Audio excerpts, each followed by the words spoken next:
ইউএনএস কেমনে মনে থাকতেছে না আমি তো বুঝতেছি না। ফার্স্টে হচ্ছে তুই ইয়াতে যাবে, এই যে এইখানে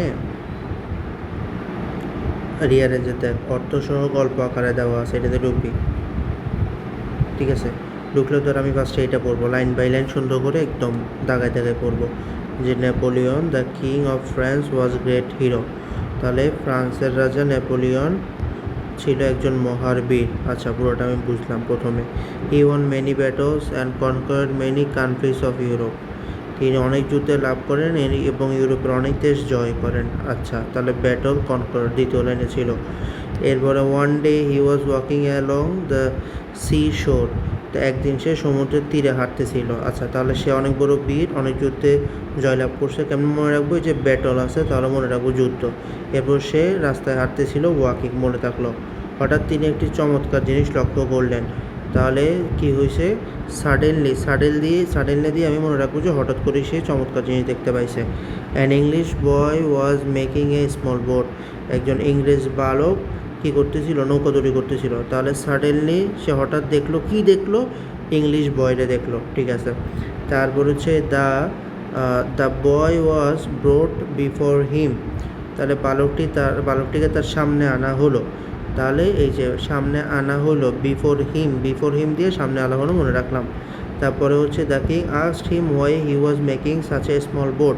তারপর রাজা প্রশ্ন করছে, এই জন্য আমি মনে রাখবো আস্কড মানে প্রশ্ন করছে, এ স্মল বোট কেন বানাচ্ছে। তারপর দ্য বয় সেড, লাস্টে সে বলছে যে আমি সমুদ্র পাড়ি দিয়ে আমার বাড়িতে যাব।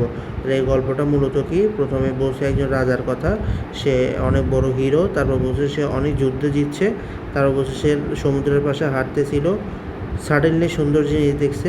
কী দেখলো? ইংলিশ বয়। সুন্দর ছেলে মানে ইংলিশ বয়, কারণ ইতারা সাদা হয়। তা বয় বিফোর হিম, তার সামনে আনা হয়েছে। তারপর আস্কড হিম, জিজ্ঞেস করা হয়েছে। তারপর সে বলছে সে বাড়ি যাবে। এখন এটা আমার পড়া শেষ সুন্দর করে। আমি এখন কোথায় যাবো? আমার যে শিট আছে না, এই যে ম্যাচিং রিয়ারেন্সের শিট, এটিতে যাব। যাওয়ার পরে সুন্দর করে এই যে আমি রিয়ারেন্সে চলে আসলাম। তো এখন আমি এটা পড়লেই বুঝবো। প্রথমে কী ছিল? প্রথম নেপোলিয়নের কথা বলছিল যে সে গ্রেট হিরো। তাহলে প্রথমে এইটা যে Napoleon the king of France. তারপর কি বলা হয়েছিল? সে অনেক ব্যাটল জিতছিল, যুদ্ধ জিতছিল। তাহলে আমরা ব্যাটল খুঁজবো এখানে, যে ব্যাটলটা কই? ডেটল না, কি খুঁজবো? ব্যাটল। তাহলে ফার্স্টে নেপোলিয়নটা পাইলাম, ব্যাটল। এই ব্যাটল লিটল এগুলো কিরে? এই যে দেখ, he won many battles and conquered many countries. ব্যাটলের পর কী হলো? সে একদিন সমুদ্রের পাশে হাঁটতেছিল, ওয়াকিং খুঁজি আমরা। ওয়াকিং কোথায়?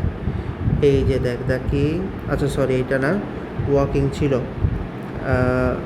ওয়াকিং, এই যে ওয়ান ডে, একদিন সে হাঁটতেছিল, তাহলে ওয়াকিং পাই গেছি। হাঁটার সময় সে সুন্দর জিনিস দেখছে, সাডেনলি ছিল, মনে আছে? এই যে সাডেনলি সুন্দর জিনিস দেখছে। সুন্দর মানে কি? ইংলিশ পোলাবেন, ইংল্যান্ডেরগুলা ফর্সা হয়। তাহলে ইংলিশ পোলাবেনকে, ওই যে ইংলিশ পোলাবেন দেখি আমরা, an English boy was making a small boat.